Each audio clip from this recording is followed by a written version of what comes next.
Hey guys, before I start the video, I just want to say that there will be spoilers. So if you do not want the movie No Way Home to be spoiled, right? That's the correct word. Click away. If you keep watching, it's not going to be my fault. All right? So don't say I didn't warn you. Hey sexies, welcome to this video. I'm Salsabila, and today I'm going to be talking about one of the greatest actors of our generation. If you don't believe me now, you will 10 years from now. He has been underrated for a long time, and it is time that we talk about him and the amazing person and actor he is. I could just feel the Oscars that's coming his way. And as the title suggests, I believe we have been experiencing since last week or the past 2 weeks the Andrew Garfield renaissance. After No Way Home, everybody got on social media and has been talking, obviously, a lot of conversations. But one thing that I saw my timeline being flooded with and people talking a lot is Andrew Garfield and his role as Spider-Man. And I was living. Because if you have been an OG The Amazing Spider-Man fan, you know how horrible it was. You could not utter the words Andrew Garfield Spider-Man and good, or Andrew Garfield Spider-Man better, because they will drag you. And you know who were dragging me when I was 12 and I was defending Andrew Garfield Spider-Man and saying that he was the better Spider-Man, Peter Parker? You know how old those people were? Those people were in their late 20s, probably even 30s, coming after me talking about, oh, you don't know. Oh, look how the tables have turned. I still think there are a lot of stubborn people who will never acknowledge that Andrew Garfield Spider-Man is, the most true to the character, just because they don't want to ruin their, the nostalgic vibes, their childhood. They want to feel good about themselves, I guess. But the fact that Andrew Garfield played Spider-Man the best among everybody won't change just because you don't want to accept it. Sorry.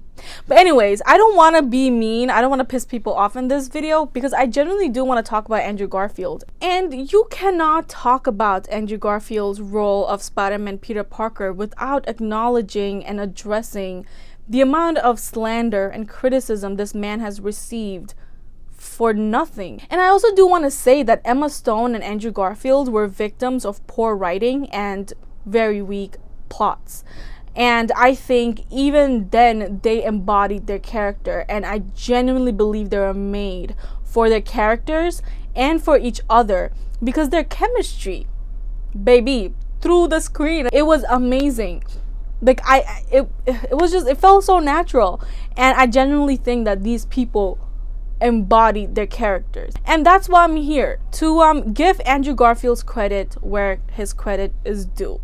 Now you must be thinking, Salsabila, if everybody is acknowledging that he is the best Spider-Man, why are you getting on here and talking about it and defending him and da da da da da? Now, I watched this one video by this one person. It was this dude, I actually don't know his channel's name, but he was basically talking about, the worst and the best of The Amazing Spider-Man, and I just thought it wasn't fair about his criticism, right? And some of his criticisms were just redundant. Like, come on. One of it was that, Andrew Garfield's Peter Parker is pretty good and pretty cool, but they just made him too handsome. He's supposed to be more nerdy and kind of not that good looking, which is not true. Dude, look in the comics. Peter Parker was never ugly. He was not meant to be ugly. He was just meant to be, timid, an outsider, someone who doesn't like socializing, not a loser. I just don't understand that criticism of, Andrew Garfield's, the only reason his Peter Parker isn't good is because he's too good looking. My guy, okay? And that's his fault, because and it just really rubbed me the wrong way, because at the end of the day, I don't think Andrew Garfield did anything wrong, or it was his fault that the movie was poorly written and the plot weren't that strong, because the villains aren't very notorious or sought out after villains, right? Like Curtis Connor Curtis.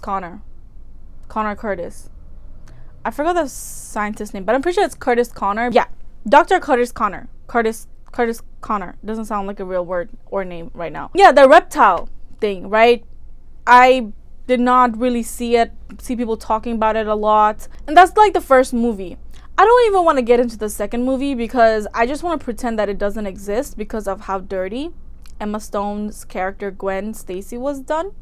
I don't know why I said Emma Stone's character Gwen Stacy. Everybody knows it's Emma Stone's character. I just want to pretend that doesn't exist. Like, the way that they tried to put everything, like compiled everything into one movie was ridiculous. And they fumbled their own bag. And I'm sure there's probably a good reason, but, not good enough for me to why they did not do an Amazing Spider-Man 3. And I think part of it is because of the mob mentality that people had towards Andrew Garfield's Spider-Man, right?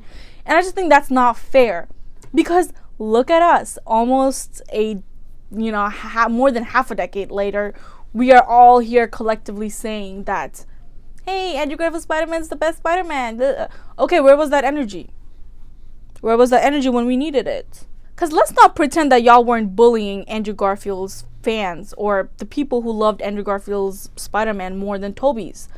Because I remember getting dragged in Facebook comments every time I try to say Andrew Garfield's Spider-Man is the better Spider-Man in my opinion.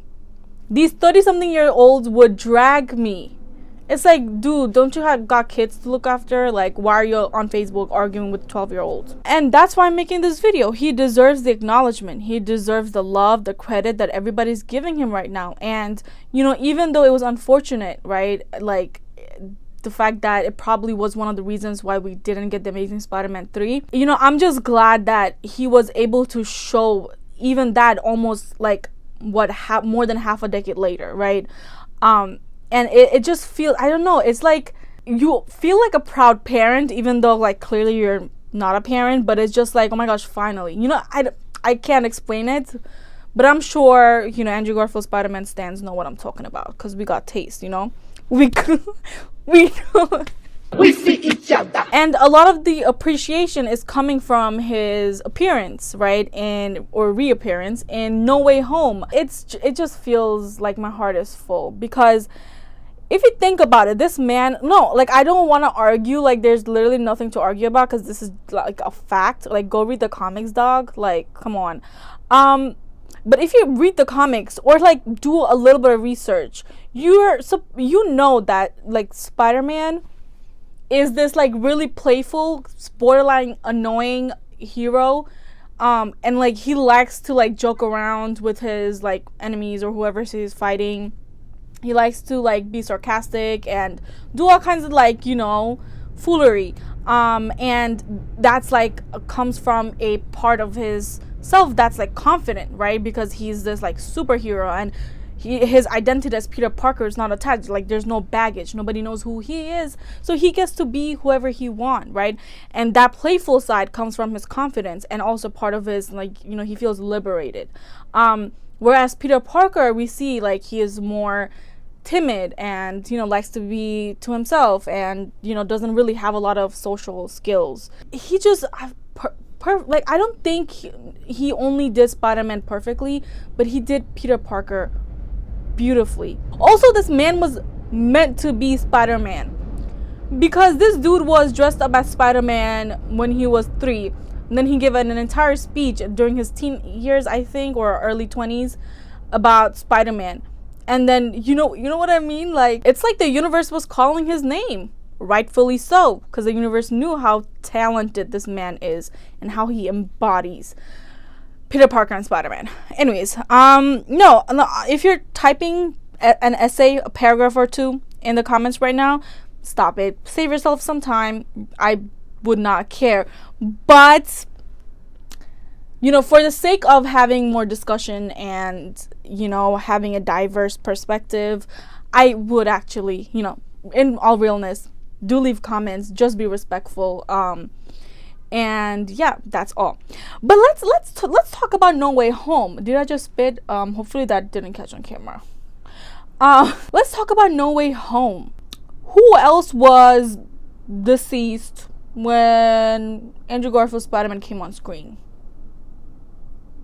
Yeah, that was, you know what? Maybe I should sue Sony and Marvel for emotional distress. That was not okay. Because, okay, here's the thing.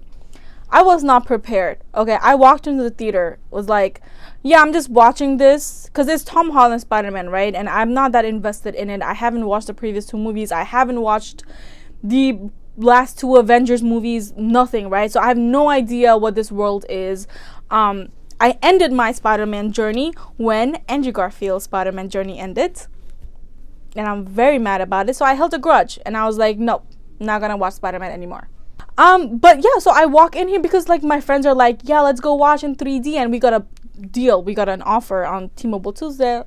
No T-Mobile Tuesday because I should be getting paid. And we were all like, yeah, let's just go and watch this Spider-Man. So I have not watched any trailers, right? I do not know any conversation going around this whole movie. I just have been hearing that people have been spoiling it for some reason. So I was like, okay, I'm not gonna do anything. I was just like idle. I was like, I'm just gonna wait till I go to the theaters. So you can imagine the way my heart stopped. Like, when I tell you, I did die for like 0.1 second, and I had to come back to life because I was like, no, I gotta keep watching Andrew Garfield as Spider-Man again, right? I could still feel like the feeling that I got, and it's unexplainable. I felt like crying, and I will never forget that feeling. And the reason it was super crazy to me is because, believe it or not, wallahi, throughout the entire movie, when Electro, right, Max, Jamie Foxx's character came, I was like, oh nah, someone call Andrew Garfield right now. Because all of these like villains start showing up and I'm like, wait, what's going on? Are we like, you know, when I saw Octavius, you know, Dr. Octopus, I was like, hold on, what is he doing here? I thought it was some sick game, and I thought it would only stick to the villains, right, the old villains coming up. So you can only imagine. So when Electro popped up, I was like, yeah, ain't no in hell this little dude, Peter Parker, Tom Holland's Peter Parker, can beat all of these. We need Andrew Garfield. So I turned to my friend and I was like, okay, tell Andrew Garfield to come right now. I was literally just praying. I was like, please, I just hope they just show him for 1 second. But the whole thing was just like wishing, right? I didn't know he was gonna appear, and I almost sued Marvel and Sony for emotional distress because I was bamboozled. And I hated my theater, our audience. Like, they're so boring because I was screaming on top of my lungs. I was clapping, screaming, crying. It was like my friends and I, and nobody else wanted to do anything. It was like, okay, losers, like an icon just popped up and y'all don't care. But when all three of them got together, this is turning into like a No Way Home review. Okay, and what about it? But when I saw all of three of the Spider-Mans together, I was like, I never want to let this go. I feel completed. And, you know, whoever's idea was, I really hope you go to heaven and you rest in peace. And I really hope the rest of your life goes beautifully. God bless you. Okay? I hope there's always food on your table. I hope your bed is comfortable and you always have a roof over your head. You deserve all the love in the world. I'm not exaggerating. Thank you so much. Also, like, I think I should sue Sony and Marvel for emotional distress because whose idea was it to put that MJ falling scene and have Andrew catch her? Because it was genius, but it was very hard to watch. Because that scene was very traumatic, right? Gwen's last scene. And I felt like I was Andrew Garfield's Peter Parker as I was watching. I was like, ain't no motherfucking way y'all did that. That is wrong. Y'all wrong for that. I'm suing. This should be illegal. But whoever's idea was, thank you. because I feel like it gave us like a closure, because obviously he redeemed himself. And the reason I'm talking about No Way Home is relevant. It's not because I just want to rant. The reason I'm talking about No Way Home is because when you see all three of these actors play the same, you know, superhero slash character, you are really able to compare. And the other day I was on TikTok and I watched this one video where this person was criticizing Andrew Garfield, and they were like, oh, I felt like Andrew Garfield didn't quite get into their, you know, his character as Spider-Man slash Peter Parker. I felt like I was just watching Andrew Garfield. And let me tell you why you're wrong. Because he's not going to be the same Peter Parker Spider-Man that we watched like more than half a decade ago. You know what I mean? Like, Peter has grown. He has gone through a huge traumatic experience. He has seen a lot of deaths. He had this whole arc. So he's not going to be exactly like how we saw him previously.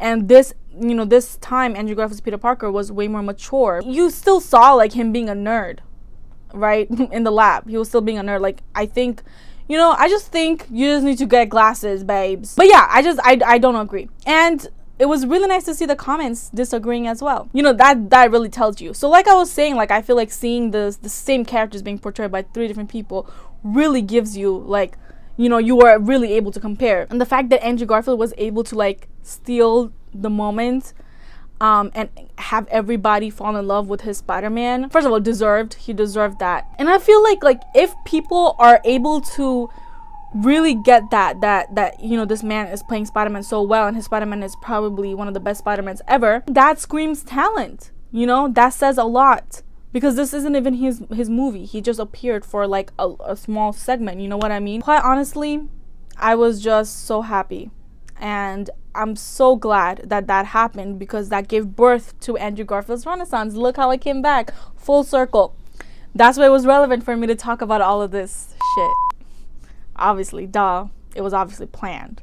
Anyways, but yeah, and that gave, you know, a lot of people started talking. You start talking about his character as Spider-Man, and then you go into his other characters. You start acknowledging like his talent, the talent he has, the hard work he put into, like as you know, portraying Spider-Man and Peter Parker. And then you look at his other characters and see like, no, he puts in a lot of work for all of his characters that he does, right? This man, if there's anything Andrew Garfield has, is range. And I promise you there's so much more to come. I'm so grateful for this Andrew Garfield Renaissance, because this man deserves, again, all the appreciation that he's getting.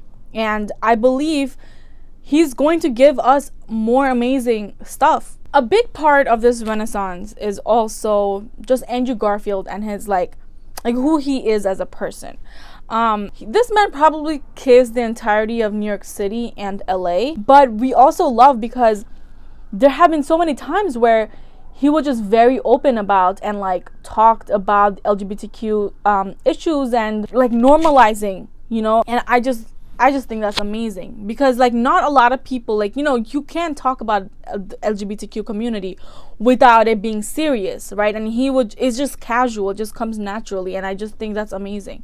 That's part of normalizing. Also, like, bi Spider-Man, let's go, bi icon. If Andrew Garfield's Spider-Man is bi, that would be iconic, because he said in an interview that why can't the MJ be like I don't know, Michael Jordan, like a guy? And I was like, yeah, why can't it? You know what I mean? And I love him for that. He's also like socially aware, right? Politically aware, also very self-aware, right? I just think he's an amazing person, and at times I feel like I've also seen him be like really humble, and I feel like he's like one of those people like who love learning, who always seeks to learn more. And I just love those kind of people, because, you know, that means you woke or whatever, and I love woke people.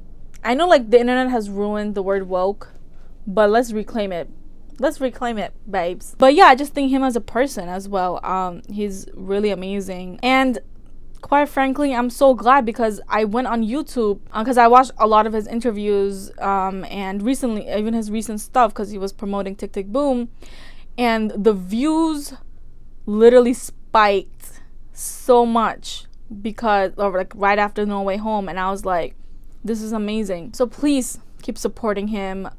This Andrew Garfield Renaissance, it was just beautiful, and very well deserved, and I hope you guys, you know, support his future, you know, projects. On my gravestone when I die, put Andrew Garfield Spider-Man is the best Spider-Man to exist.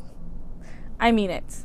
I will take it to grave. I will literally fight people if I have to. Because why are you arguing with facts? You know what I mean?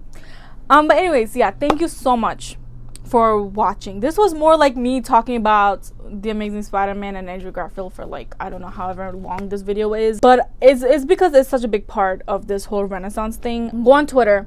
This man is ridiculously hilarious. Some of the things, it's just amazing. We all thought that Timothée Chalamet was a thought. Well, meet Andrew Garfield. He's the final boss. Thank you so much for watching this video. I just wanted to, I guess, bring attention and also keep defending Andrew Garfield and his Spider-Man because it deserves that. I also want to, you know, give credit to him as a person and the way he really embodies when he's acting and his dedication. And, you know, keep the jokes coming, keep the tweets coming about Andrew Garfield. We love it. Unfortunately, I don't think we're gonna get an Amazing Spider-Man Part 3, which their loss. I'm so glad Andrew Garfield is having his Renaissance moments. So if you really like this video, please give it a thumbs up, and again, feel free to like put your comments. Obviously I was joking throughout, but I do want to say that please be respectful, think twice before you post it, because I will delete any immature comments, but I do encourage and promote like healthy and respectful discussions. I think it's really nice when we're able to do that. I love hearing from people's perspectives. Just if you are going to be expressing whatever you are, just don't be hostile, don't be attacking people, don't, you know what I mean, just be calm. And again, thank you so much for watching. Bye.